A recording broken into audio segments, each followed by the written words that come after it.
श्री राम दोस्तों, कैसे हैं आप लोग। आई होप आप लोग बहुत अच्छे होंगे। प्रभु राम जी हनुमान जी हमेशा यूं ही अपनी कृपा बसाए रखे, मेरी हमेशा उनसे यही प्रार्थना रहती है। तो आज की वीडियो में आपके लिए लेके आई हूँ सुंदरकांड का पाठ। सुंदरकांड का जो पाठ है उससे कितने अद्भुत लाभ है, कितने फायदे हैं। अगर आप चारों तरफ से निराश हो चुके हैं, आपको कोई आशा की किरण नजर नहीं आ रही है, तो आप सुंदरकांड का पाठ करिए। तो ये जो सुंदरकांड का पाठ है किस तरीके से करना है, मैं आपके लिए बुक लेके बैठी हूँ। कई भक्तों को पता नहीं है कि जो सुंदरकांड का जो पाठ है रामचरितमानस सुंदरकांड का उसका मूल रूप है, उसी से लिया गया है। तो अगर आप मेरे चैनल पे न्यू है तो सबसे पहले सब्सक्राइब कर लीजिए, ताकि आने वाली जितनी भी वीडियो है उसका नोटिफिकेशन सबसे पहले आप तक पहुंच सके। वाल्मीकि द्वारा रचित रामायण का तुलसी द्वारा कृत का पंचम सोपान जो है वही है सुंदरकांड। ये जो सुंदरकांड है इसके अंदर महत्वपूर्ण जो योगदान है रामदूत हनुमान जी का महत्वपूर्ण योगदान है, जिसके अंदर सारी गाथा हनुमान जी का गाया गया है। और इसको अगर आप नियमित रूप से सुंदरकांड करते हैं या सप्ताह में एक बार करते हैं तो इसके अद्भुत लाभ होते हैं। तो आइए जानते हैं क्या क्या इसके अद्भुत लाभ। और बहुत से लोग होते हैं जो मुझसे क्वेश्चन करते हैं कि मैम मेरे पास बुक नहीं है तो मैं क्या फ़ोन से लेकर पढ़ सकता हूँ या पढ़ सकती हूँ। तो ऐसा नहीं है, आप एक बुक ले लीजिए। बुक इतनी महंगी नहीं आती है, बुक कम से कम आपकी आ जाएगी 40-50 रुपये के अंडर में आसपास में बुक आ जाएगी। और जहाँ पर बुक्स वगैरह मिलती हैं तो आपको ये बहुत ही ईजिली मिल जाएगी। हो सके तो आप ऑनलाइन भी मंगवा सकते हैं, आजकल तो ऑनलाइन भी सब कुछ मिल जाएगा। तो आप हनुमान चालीसा की बुक, इसके अंदर हनुमान चालीसा भी लिखा हुआ है। अगर आप सुंदरकांड की बुक मंगवा लेते हैं तो उसके अंदर आपको सुंदरकांड का पाठ भी मिलेगा, साथ में लास्ट में है हनुमान चालीसा, ये भी आपको देखने को मिलेगा। तो आप अगर ये मंगवा लेते हैं तो बहुत ही अच्छी बात है। और यहाँ पर इसके अंदर हनुमान जी की आरती है, आरती कीजिए हनुमान लला की। तो आप इस बुक को जरूर मंगवा लीजिएगा। और हमेशा जब भी पाठ किया जाता है या संकल्प किया जाता है तो पुस्तक में से पढ़ के किया जाता है, और वो बात अलग है, आपको याद है। वैसे हनुमान चालीसा लगभग सभी लोगों को याद होता है, लेकिन सुंदरकांड का पाठ बहुत ही बड़ा है, तो इसको याद मेरे हिसाब से किसी को बहुत ही कम होगा। तो प्लीज़ आप ये बुक मंगवा लीजिएगा, तभी आप सुंदरकांड का पाठ कीजिएगा। वाल्मीकि द्वारा रचित रामायण का तुलसी द्वारा कृत का पंचम सोपान जो है वही है सुंदरकांड। ये जो सुंदरकांड है इसके अंदर महत्वपूर्ण जो योगदान है रामदूत हनुमान जी का महत्वपूर्ण योगदान है, जिसके अंदर सारी गाथा हनुमान जी का गाया गया है। और इसको अगर आप नियमित रूप से सुंदरकांड करते हैं या सप्ताह में एक बार करते हैं तो इसके अद्भुत लाभ होते हैं।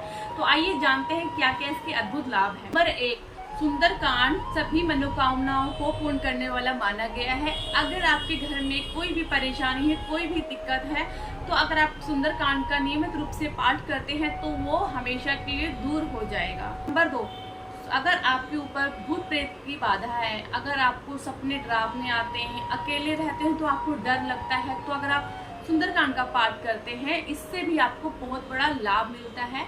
सुंदरकांड के पाठ से भूत पिशाच राहु केतु, आपके ऊपर कोई भी ग्रह भारी है तो उसको भी दूर किया जा सकता है। वैसे तो नियमित रूप से सुंदरकांड का पाठ करना चाहिए। अगर आपके पास टाइम नहीं है तो सप्ताह में एक बार सुंदरकांड का पाठ करें। ज्योतिष के अनुसार कहा जाता है विषम परिस्थितियों में अगर आप सुंदरकांड का पाठ करते हैं तो सदैव आपके साथ नकारात्मक जो आपकी जो आसपास की जो ऊर्जा होती है वो दूर हो जाती है, हमेशा आपके पास सकारात्मक ऊर्जा रहती है। और सुंदरकांड का पाठ एक ऐसा पाठ है जब भी आप पढ़ते हैं तो हनुमान जी वहाँ पे आके जरूर सुनते हैं, क्योंकि उनको बहुत ही अच्छा लगता है। कहा जाता है सुंदरकांड का जहाँ भी पाठ होता है वहाँ हमेशा हनुमान जी जरूर आते हैं। किसी भी प्रकार की समस्या उत्पन्न होती है, जैसे किसी भी प्रकार, जैसे आपको जॉब चाहिए, आपके घर में कोई बीमार है या आपकी आर्थिक स्थिति बहुत ही खराब है, अगर आप दवाई ले रहे हो दवाई नहीं लग रही है तो आप संकल्प ले सकते हैं। सुंदरकांड का भी संकल्प लिया जाता है, तो अगर आप संकल्प लेके पाठ करते हैं तो आपकी मनोकामना जरूर पूर्ण होती है। और आप जितने भी आपकी जितनी भी समस्या हैं वो सब की सब दूर हो जाती है। सुंदरकांड के पाठ में इतना बड़ा चमत्कार है, इसको करने में कुछ टाइम तो जरूर लगता है मगर इसका फल आपको जरूर मिलेगा। रामचरितमानस को रचने वाले तुलसीदास जी कहते हैं अगर हनुमान जी को प्रसन्न करना है तो एक बहुत ही बड़ा ये आपके पास हथियार है जिससे आप हनुमान जी को बहुत जल्दी प्रसन्न कर सकते हैं। जो ये सुंदरकांड का पाठ करता है तो उसको अनेकों लाभ मिलते हैं। अगर आप अपनी समस्याओं को छुटकारा चाहते हैं तो आप सुंदरकांड का पाठ जरूर कीजिए। जो व्यक्ति लगातार सुंदरकांड का पाठ करता है तो उसके अंदर पॉजिटिविटी आती है। पॉजिटिविटी इंसान के अंदर होना बहुत ही जरूरी है। अगर आपके अंदर पॉजिटिविटी है तो आप कोई भी कार्य करेंगे तो दृढ़ निश्चय वो आपका कार्य जरूर सफल होगा। आपको उसके अंदर कभी हार का सामना नहीं करना पड़ेगा।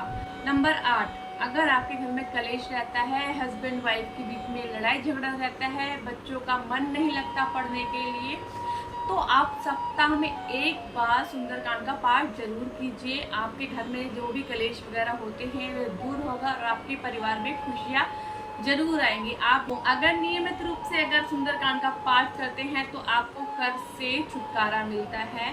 और नंबर 10, हनुमान चालीसा के साथ साथ अगर आप सुंदरकांड का पाठ भी करते हैं तो आपका जीवन सुखमय हो जाता है और किसी भी प्रकार की आपके जीवन में बाधा नहीं रहता है। जिस प्रकार कहा गया है सुंदरकांड, उसी तरीके से आपका जो जीवन है वो सुंदर बन जाता है और आप सभी बाधाओं से मुक्त हो जाते हैं। वीडियो समाप्त करने से पहले मैं आपको एक इम्पोर्टेंट बात ये बताना चाहूँगी। अगर आपके घर में छोटे बच्चे हैं तो उनको अपने साथ बैठ के पूजा कराइए। जैसे कि अगर आप हनुमान चालीसा का पाठ करते हैं तो उनको हनुमान चालीसा सिखाइए, किस तरीके से हनुमान चालीसा पढ़ा जाता है और उसको बताइए उसके महत्व के बारे में। क्योंकि अगर आप ही से आपने अपने घर के बच्चों को सिखाना शुरू किया तो आपका जीवन संवर जाएगा और वो भी भक्ति के मार्ग में चलेंगे। आने वाले कल में आपका जीवन बहुत ही सुखमय होगा। क्योंकि कहते हैं जो भक्ति में लीन रहता है उसके जीवन में कभी भी दुख नहीं आता है। सुख दुख तो हमेशा चलता ही रहता है। साथ ही साथ में अगर आप भगवान की सेवा करते हैं, भगवान में पूजा में लीन रहते हैं तो भगवान आपकी समस्या का समाधान तो जरूर ही करता है। और साथ ही साथ जैसे कि संडे की छुट्टी होती है स्कूल के बच्चों की, तो आप संडे वाले दिन उनको सुंदरकांड का पाठ सुनाइए। अगर आप ऐसा करते हैं तो आपके बच्चे की जो बुद्धि होती है, दिमाग होता है, वो बहुत तेज हो जाता है। कई बच्चे पढ़ने में बहुत डल होते हैं, बहुत डल क्या कहेंगे, पढ़ने में उनकी इच्छा नहीं होती, उनका मन भटकता रहता है यहाँ से वहाँ। तो आप उनको सुंदरकांड का पाठ सुनाइए। हो सके अगर बच्चा पढ़ने में सक्षम हो तो उसको खुद से कहिए कैसे पढ़ा जाता है और उसको हनुमान चालीसा धीरे धीरे 2-2 लाइन करके उसको अगर आप बार बार रिपीट करेंगे किसी चीज़ को तो उसको याद भी हो जाएगा। मैंने भी अपनी बेटी को अभी हनुमान चालीसा के 4 से 5 पंक्तियाँ यानी 4 से 5 दोहे मैंने उसको याद करवा दिया है। मेरी कोशिश यही रहेगी कि मैं उसको याद करा दूँ, क्योंकि कई बच्चे ऐसे होते हैं जिनको याद करने में कठिनाई नहीं होती और कई बच्चों को याद करने में कठिनाई भी होती है। तो मेरा कहना आप लोगों से यही है। बाकी अगर आपको वीडियो अच्छा लगता है तो आप लाइक से सब्सक्राइब जरूर कीजिएगा। जय श्री राम।